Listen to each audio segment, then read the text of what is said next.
Magmuna tayo guys na mag-fake order kasi guys, bumili kami sa 7-Eleven ng mga trolley and mga chichirya. And then guys, wala. Bumili din ako ng last sour. Ang hirap yung sabihin. Yan. And then, syempre, bumili din guys ako ng alcohol. Yan. At ang bango nyo guys, so mag-alcohol muna tayo. Tumutulo siya guys, di ko alam kung bakit. Siguro pangit yung nakuha ko. Tumutulo siya, oh.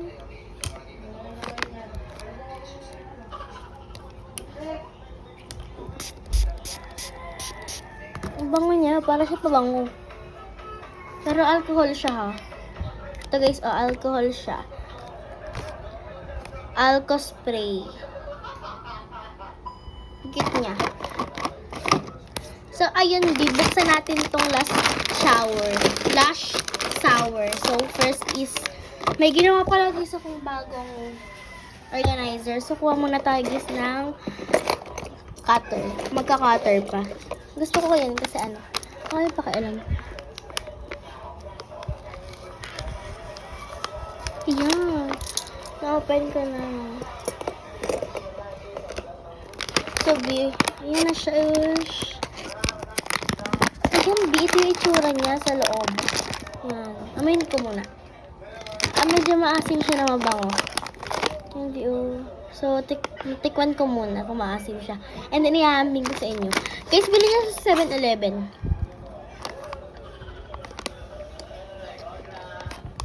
Hindi siya maasim. Nung una, hindi siya maasim. Pero titignan ko.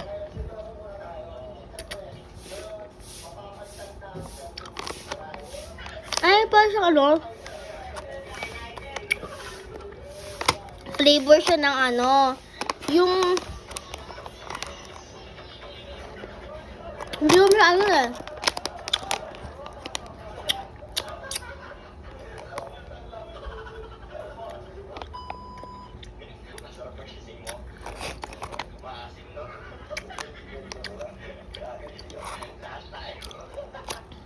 Hindi maasim. Hindi maasim guys, promise. Hindi maasim. Ha? Hindi ma.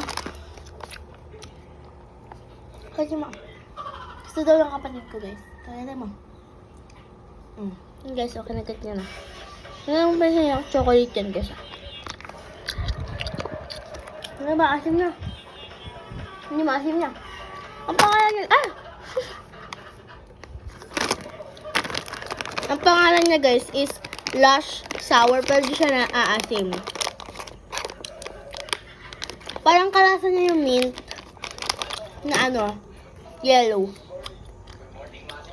Wala pa.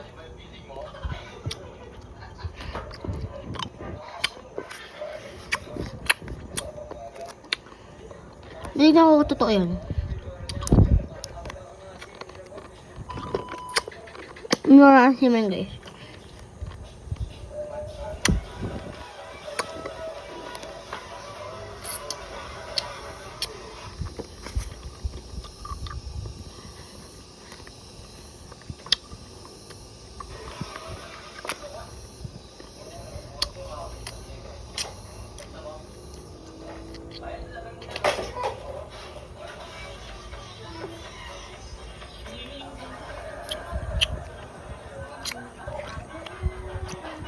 Ngayon nga, wala na siya flavor. Ay, natikman ko guys.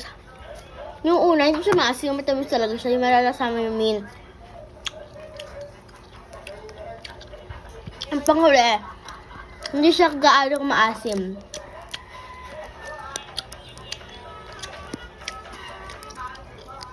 Mas maasim guys yung yaki. Hindi siya maasim. Pero pag tapos na, kailangan mo muna sipsipin siya hanggang magputi siya. Matanggal yung kulay niya.